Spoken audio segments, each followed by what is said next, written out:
3-Point Shot, Chapter 13. The group stood in silence, at least most of them did. Some of them weren't that patient. Hey, asshole! Open this goddamn door! Miyu was pummeling Kokichi's door in frustration, but the dictator seemed to be choosing to ignore it. Iruma-san, I don't think anyone's gonna answer that, Kaede chided. Well, what do you want me to do, Bakamatsu? That little brat just played us all for saps, and we fell for it, hook, line, and sinker. I realize that, the pianist replied. But what's done is done, and it's not like we can make him forget what he's seen. I am open to suggestions as to our next course of action, Kirumi offered. Alright, Kaede began. Who thinks we should go with Oma-kun's original plan of watching everyone's videos? The group was hesitant at first, but Kaede decided to break the ice and raise her hand.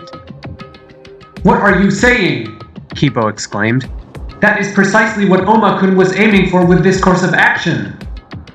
But it's the only way to keep him from using this against us, Kaede countered. We need to know what we're in for. No, Tenko countered. I will not allow that degenerate male to control me! Tenko feels we can avoid complication by exercising proper self-control.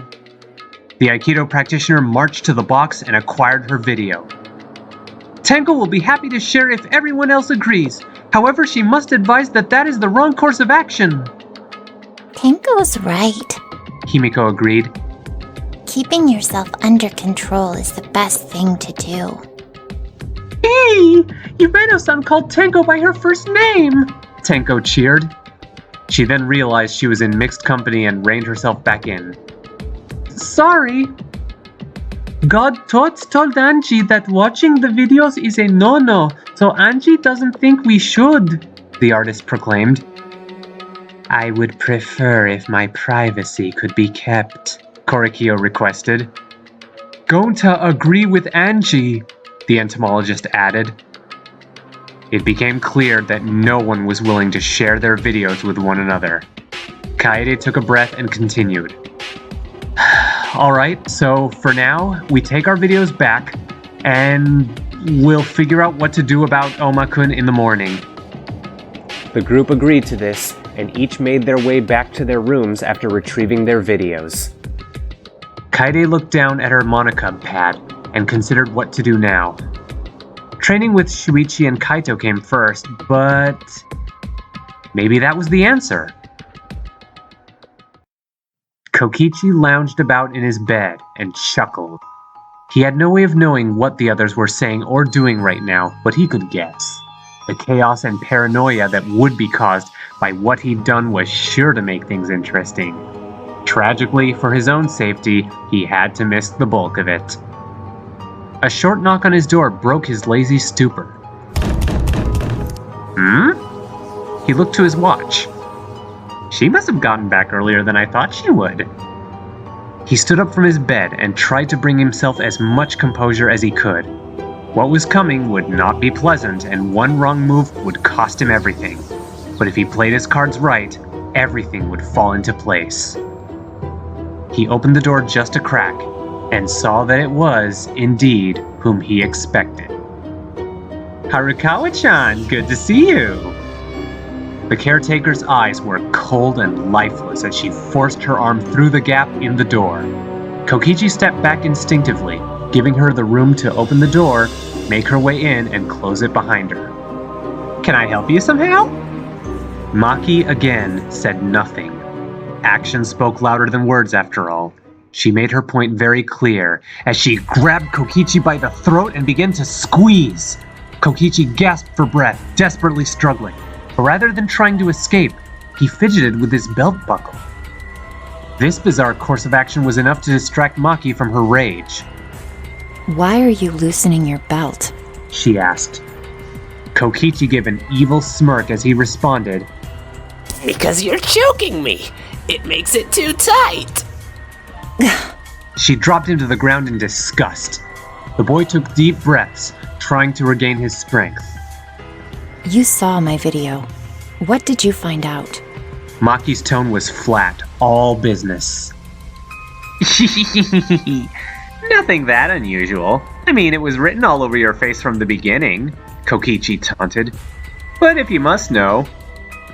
Kokichi cautiously made his way back to his bed and acquired a monocub pad from under his pillow.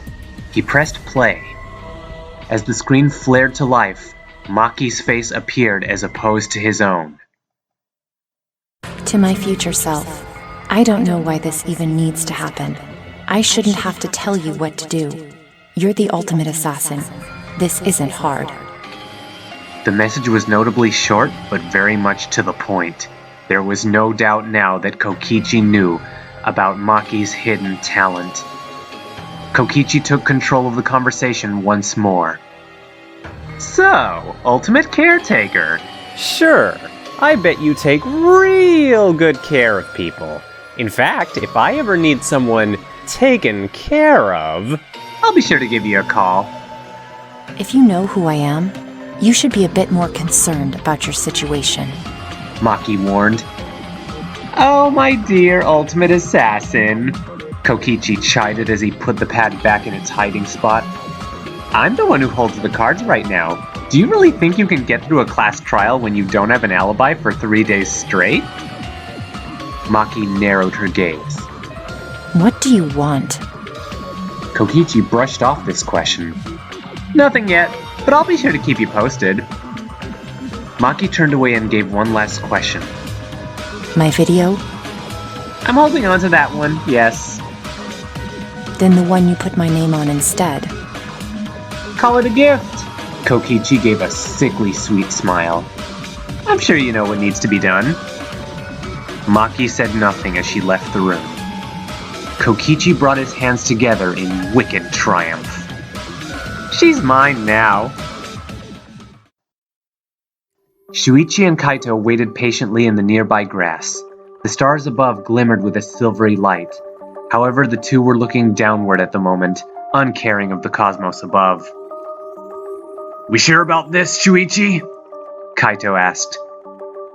You're the one who always says I need to grow some backbone, Shuichi reminded him. Yeah, I guess. Kaede made her way to the group in her fitness attire, but more to the point, she also held her monocub pad. Akamatsu-san, Shuichi said, noting the pad.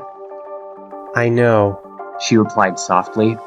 I know nobody wants us to do this, but I trust you guys too much not to. I don't want to go around with Omakun knowing while you guys don't. Kaito smirked. Guess great minds think alike. With this statement, he and Shuichi revealed that they too had brought their pads with the intent of sharing. Kaede's eyes widened. You guys... We can trust you. That's the one thing I'm sure of, Shuichi explained. So we need to do this. Kaede nodded in affirmation. Right, so who first? I'll go. Shuichi and Kaede crowded on either side of Kaito as he pressed play. Once again, the screen came on, showing the purple-haired boy.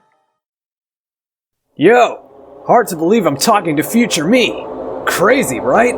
But anyway, you totally made it big. Pat on the back, man. Anyway, you better hop to it. You've got free reign to bash some skulls in, so you better take advantage, am I right? When's that ever gonna happen again? Fame and fortune's waiting on the other side, bro. Like we always say, it's only impossible till you actually do it. So do it already! The clip stopped, leaving Shuichi and Kaede quite unnerved. Fucked up, isn't it? Kaito commented lifelessly. Well, Kaede began. Maybe this isn't really us. Maybe it's just... He said my motto, Kaito countered. I'm positive it was me. I'm more concerned about the assertion that fame and fortune was waiting for you, Shuichi commented. Yeah, that's the part I didn't get either, Kaito replied. It's not like there's a cash prize for getting out of here alive. Or at least no one told us there was. Kaede made a note of this. Our past selves, if that's who they really were, seem to know a lot more about the killing game than we do. So in your video, do you talk about the killing game? Shuichi wondered. I'm starting to think that's the theme, Kaede surmised. To wit, she played her video. Once again, the strange message played, and the boys took in the information about Kaede's advice to avoid trusting others. What the fuck happened to us? Kaito exclaimed. If this was us, why were we cool about killing people? And why aren't we acting like us? I don't know, Kaede replied, defeatedly. Saihara-kun, what is yours like? Shuichi turned his gaze away and wordlessly handed his pad over. Shuichi, what's wrong, man? The astronaut inquired. Just watch, the black-haired boy mumbled. Taking the instruction to heart, the other two students turned the video on, revealing one final clip. Shuichi appeared on screen, seemingly more nervous than usual.